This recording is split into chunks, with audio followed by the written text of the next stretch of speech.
No, la verdad que no, la verdad que es un honor obviamente estar ahí por lo que significa estar al lado de Klose, lo que está Ronaldo también ahí, pero creo que no significa nada, ¿no? Mbappé también que hizo hoy 2.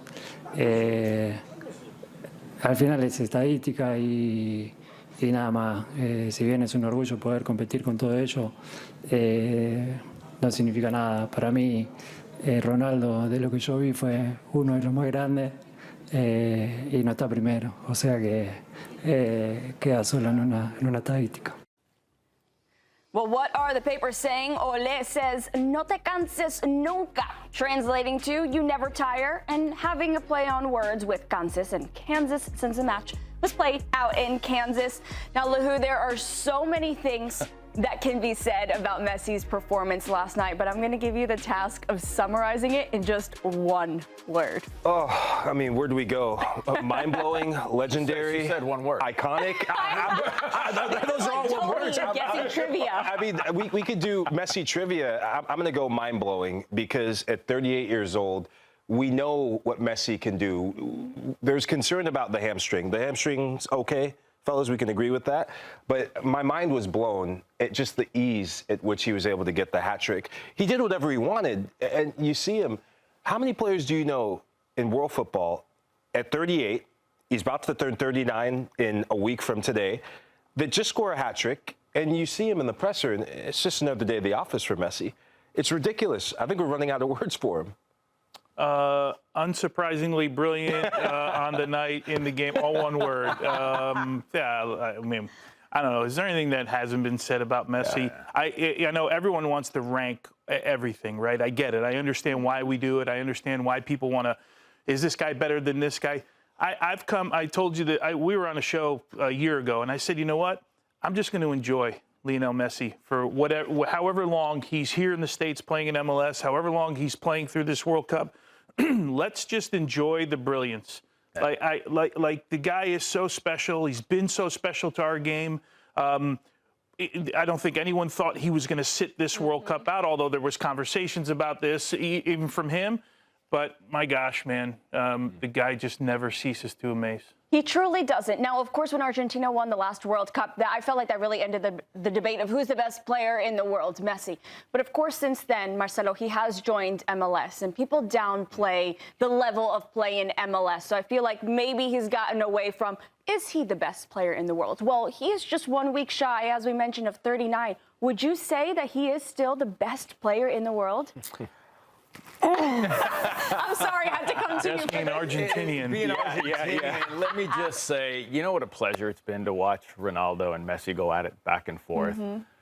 People want to criticize him because he plays in MLS. It's not the level of the EPL or the Bundesliga or La Liga, whatever you want to go with.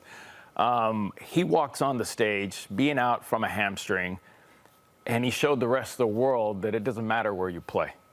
It's Messi. He comes out. He finds the spaces. He demands respect from other teams. They watch him. They try to mark him. He still finds ways to get in between the spaces and score goals. Clinical when he's finishing. When you've got a team that is supporting you the way they do, he doesn't run as much as he used to, but they all defend for him. He is the best player in the world. Ronaldo is the best player in the world.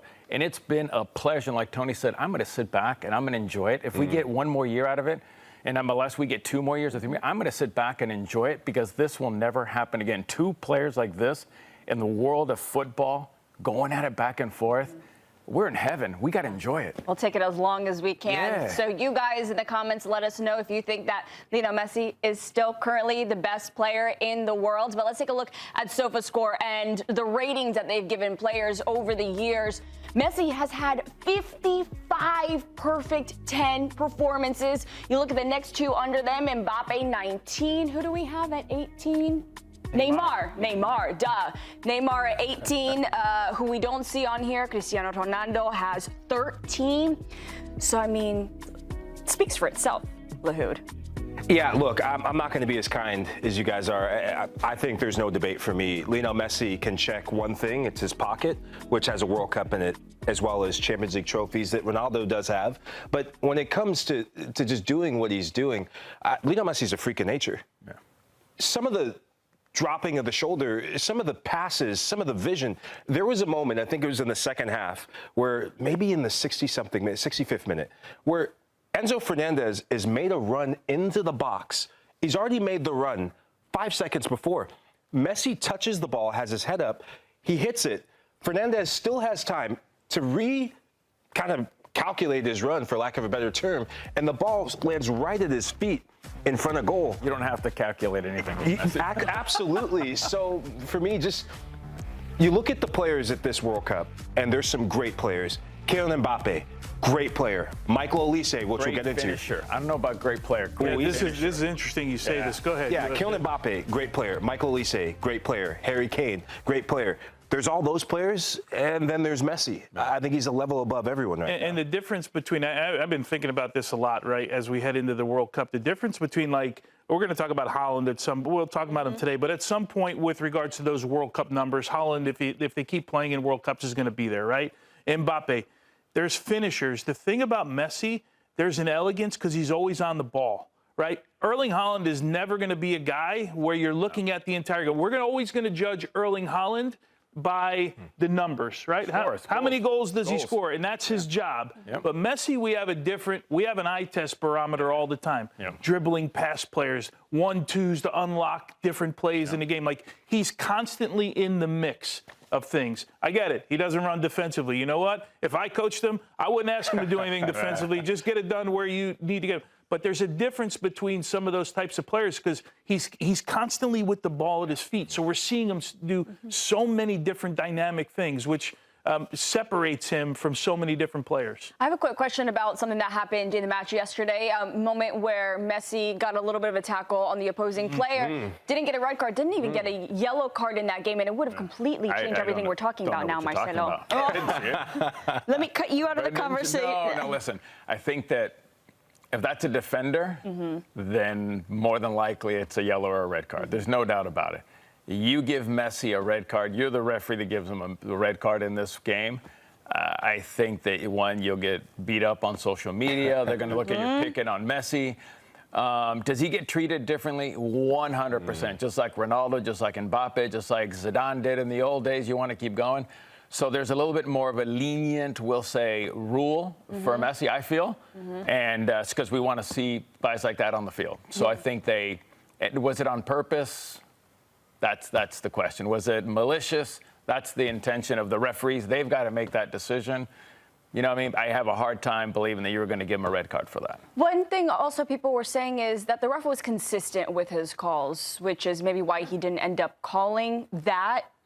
That could have been a red card or a yellow card, but what do you make of it? Did you see a type of foul that should have led to a card for Messi? Yeah, I want to flip this the other way. If that is a player on the other team that does that to Messi, he's getting sent off.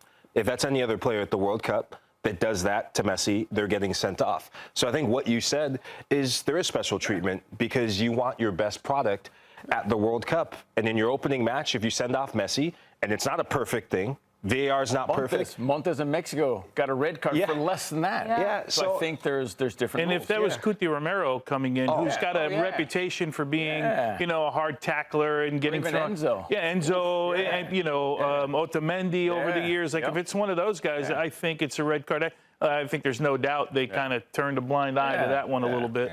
Yeah. Well, I mean, we also saw Cristiano Ronaldo get a little bit more, shall we say, special treatment because he got a red card, in a previous game where he should have not been in today's match, and they kind of wiped it away. I think Gianni Infantino is going to make it up as he goes because it's more about the entertainment value of this World Cup. I think that's what FIFA is so committed to. And look, we're entertained today. We're talking about one of the most entertaining performances. I think we were talking about it. The referee have been consistent. Yeah. And I like it. When there's a shoulder drop, he dropped it, the guy went flying. He didn't call a foul. He let them play. He was consistent. France game, you're talking, the France game. And even in Argentina, they're allowing players to be a little bit more physical, and they're not giving a yellow card so quick. They're not calling that foul. They're like, shoulder to shoulder. If he goes flying, I'll go flying to being Tony. Trust me. Look at the size of him. Is that a foul? No. It says we went shoulder to shoulder. So I'm liking the fact that they're allowing the players to be a little bit more physical this World Cup. It's nice to see that. A little bit of the old school, we'll say, coming back of being able to tackle and not get a red card. Tony, looking at the overall result yesterday then for Argentina, do you think they made a statement coming out right from the jump in their title defense, or do you need to see more from them? Yeah, look, I mean, it's Algeria. I think it's what, no disrespect to Algeria, but I think we expected this type of result, right? I don't know we expected Lionel Messi at 38 years old to turn the game on its head and score a hat trick, right? So it's more, I think it's more of a statement for me of Lionel Messi saying, okay, World Cup started for me, right? Instead of Argentina. And let's face it, right? They struggled last World Cup after losing to an opponent that maybe they shouldn't have lost to in Saudi Arabia, right? And then they had to come back, and Messi had to score. Was it Mexico? He scored a great goal against Mexico. So maybe they learned a lesson from last World Cup. We got to get off on the right foot here, and that's exactly what they did. Yeah, one of the players, I just want to jump in really quickly. I think one of the big storylines with this team, and a lot of doubt, and Cello, you can back me up on this or disagree if you want, but I was really impressed with Rodrigo de Paul. His performance, he was all action, and he looked transformative. And we see it on the international stage where certain players, what they don't do for Inter Miami, or what they haven't done so far this season, they become beasts when they step up for their national team. And you know, you look at the assist he had on the first goal, break lines with pass, but it's more on the third goal that Messi scores for the hat trick, where he starts the play, bombing up and down the field. And that's the Rodrigo de Paul I think you need more for Argentina if they're going to win. Yeah, well, we asked all of you on YouTube if you think that Messi is the best player in the world. So here's a look at the results from all of you guys that are in the chat. I have a feeling it'll say yes. What are the statistics here? 68%. 68%. At first, we did have 70, 80%, but more people are saying no. So very interesting, but 68% still say yes.